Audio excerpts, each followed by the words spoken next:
میں اسی high court کے جج جس کے باہر میں ابھی کھڑی ہوں، انہوں نے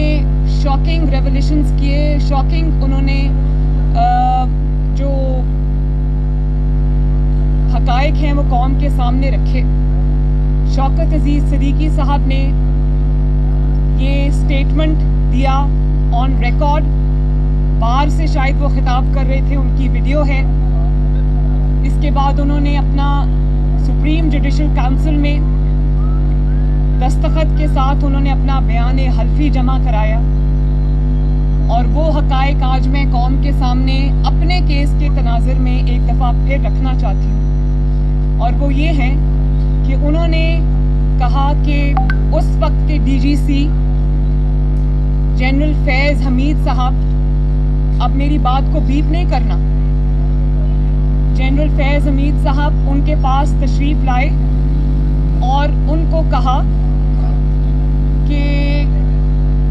مریم نواز اور نواز شریف کو آپ نے الیکشن سے پہلے بیل نہیں دینی، اور اگر آپ نے ان کو بیل دی تو میری 2 سال کی محنت خراب ہو جائے گی، برباد ہو جائے گی، ضائع ہو جائے گی۔ اور پھر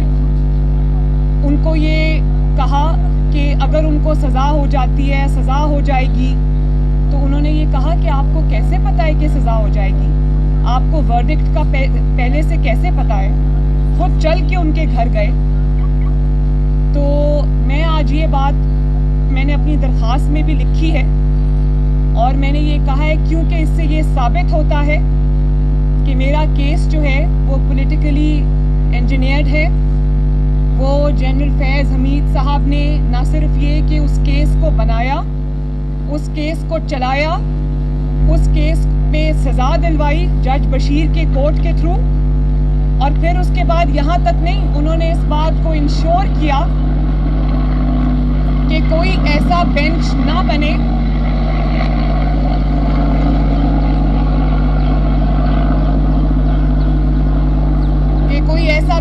بنے جو 2018 کے الیکشن سے پہلے نواز شریف صاحب اور مریم نواز کو بیل نہ دے دے، کیونکہ اگر اس نے بیل دے دی تو الیکشن سے پہلے مریم اور نواز شریف صاحب باہر آ گئے تو میری تو 2 سال کی محنت خراب ہو جائے گی۔ تو اب میں یہ پوچھنا چاہتی ہوں کہ وہ 2 سال کی محنت کیا تھی؟ وہ 2 سال کی محنت یہ تھی کہ ایک الیکٹڈ گورنمنٹ کو کمزور کیا جائے، اس کو گرایا جائے، ایک الیکٹڈ پرائم منسٹر کو پاناما کر کے اس کو جے آئی ٹی کے سامنے پیش کیا جائے، وہ جے آئی ٹی جس کو آئی ایس آئی کا ایک ریٹائرڈ بریگیڈیئر چلاتا ہے، اور اس کے بعد آپ اس کے خلاف آپ فیصلہ دیتے، آپ اس کو پاناما کی بجائے اقامہ پر نکالتے، پھر آپ الیکشن چوری کرتے، جوڑ توڑ کرتے، مسلم لیگ نون کو کمزور کرنے کی کوشش کرتے، اس کے جو جتنے بھی لیڈران ہیں، اس کے جو ورکرز ہیں، اس کے جو عہدیداران ہیں، ان کے اوپر آپ مقدمے بناتے، ان کو کہتے ہیں کہ مسلم لیگ نون کو چھوڑ دیں اور مسلم لیگ نون کی طرف سے الیکشن نہ لڑیں، انڈیپینڈنٹلی الیکشن لڑیں، اور جو آپ کی بات نہیں مانتے آپ ان کو سزا دیتے ہیں، سزا کے طور پہ آپ ان کو یا تو ہروا دیتے ہیں یا ان کے اوپر آپ مقدمے بنواتے ہیں، اور اس کے بعد آپ یہ کوشش کرتے ہیں کہ ان کو بیل نہ ملے۔ تو میرا تو یہ جو مقدمہ ہے یہ جنرل فیض صاحب کا بنایا ہوا ہے، انہی کا چلایا ہوا ہے، یہ سزا بھی انہی کے ایما پر انہی کی کوششوں سے دی گئی ہے، اس لیے میرا یہ مقدمہ بالکل سٹینڈ نہیں کرتا۔ اور میں نے اپنی درخواست میں یہ بھی لکھا ہے کہ کچھ جو پاناما بینچ کے ججز تھے وہ ہمارے خلاف درخواست گزار بنے۔ پاکستان کی 73 سال کی تاریخ میں پہلی مرتبہ یہ ہوا، جب سے نیب بنا ہے کبھی ایسا نہیں ہوا۔ نیب کا قانون یہ کہتا ہے کہ اگر کسی کے خلاف کوئی ریفرنس آتا ہے تو جو نیب کا چیئرمین ہے وہ اس ریفرنس کو دیکھتا ہے، میٹنگ بیٹھتی ہے، وہ دیکھتا ہے کہ وہ لیگلی اس میں اتنا دم ہے، وہ اس کو ایگزامن کرتا ہے۔ لیکن میرے کیس میں، میاں صاحب کے کیس میں، نیب نے